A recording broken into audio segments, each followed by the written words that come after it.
ہمارے علاقے میں ایک بزرگ گزرے ہیں سلطان باہو رحمۃ اللہ علیہ. ان کا پنجابی زبان میں بڑا مزے کا کلام ہے.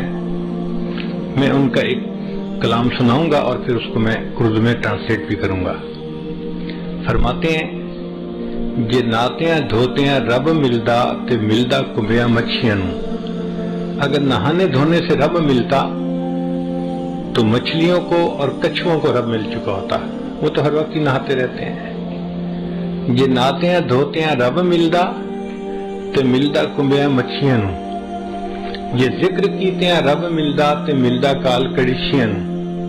اگر ذکر کرنے سے رب ملتا تو ایک چھوٹا سا پرندہ ہوتا ہے، اس کو ہم اپنی زبان میں کہتے ہیں کال کڑیچھی. وہ آ کے دیوار کے ساتھ چھت کے ساتھ چپٹ جاتا ہے اور ساری رات آواز نکالتا رہتا ہے. وہ کہتے ہیں کہ وہ تو ساری رات اللہ کا ذکر کرتا ہے. اگر ذکر کرنے سے رب ملتا تو اس کو رب مل چکا ہوتا. یہ ناتیاں دھوتیاں رب ملدا تے ملدا کمبیاں مچھیاں نوں.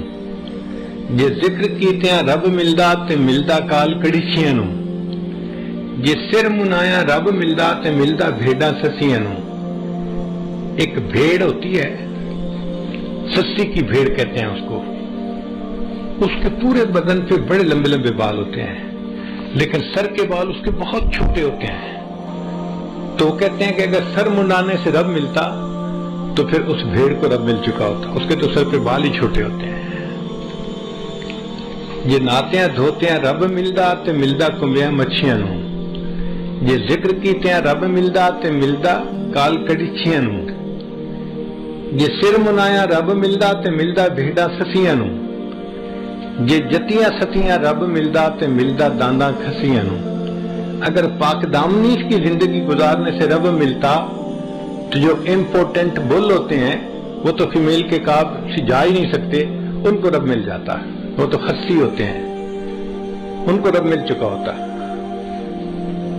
تو یہ بات کر کے وہ پھر اپنا مدعا بیان کرتے ہیں. یہ ناتیاں دھوتیاں رب ملدا تے ملدا کمبیاں مچھیاں نوں. یہ ذکر کیتیاں رب ملدا تے ملدا کال کڑیچیاں نوں. یہ سر منایا رب ملدا تے ملدا بھیڑاں سسیاں نوں. یہ جتیاں ستیاں رب ملدا تے ملدا دانداں کھسیاں نوں. اور آخر پہ کہتے ہیں رب ملدا تے ملدا نیتاں اچھیاں نوں. اگر رب ملتا ہے تو اچھی نیت والوں کو رب ملتا ہے. اگر کوئی بندہ چاہتا ہے کہ مجھے اللہ مل جائے، اس کو اپنی نیت ٹھیک کرنی پڑے گی. ہر ایک کے بارے میں دل کے اندر خیر خواہی ہو، محبت ہو، پیار ہو، ایسے بندے کو رب ملتا ہے. جس کے دل میں حسد ہو، بغض ہو، کینہ ہو، عداوت ہو، نفرت ہو، ایسے بندے کو رب کہاں ملتا ہے؟ یہ بندہ تو انسان کہلانے کے قابل نہیں ہے، تو جانوروں جیسی زندگی گزارنے والے ہیں. تو ہمیں چاہیے کہ ہم اپنے اندر خیر خواہی کا جذبہ پیدا کریں تاکہ اللہ کے ہاں ہمیں بھی قبولیت نصیب ہو جائے. اچھا، یہ خیر خواہی کا جذبہ صرف مسلمان کی شان نہیں ہے، یہ انسان کی شان ہے. جو بھی سلیم العقل انسان ہوگا نا، اس کے اندر بھی خیر خواہی ہوگی.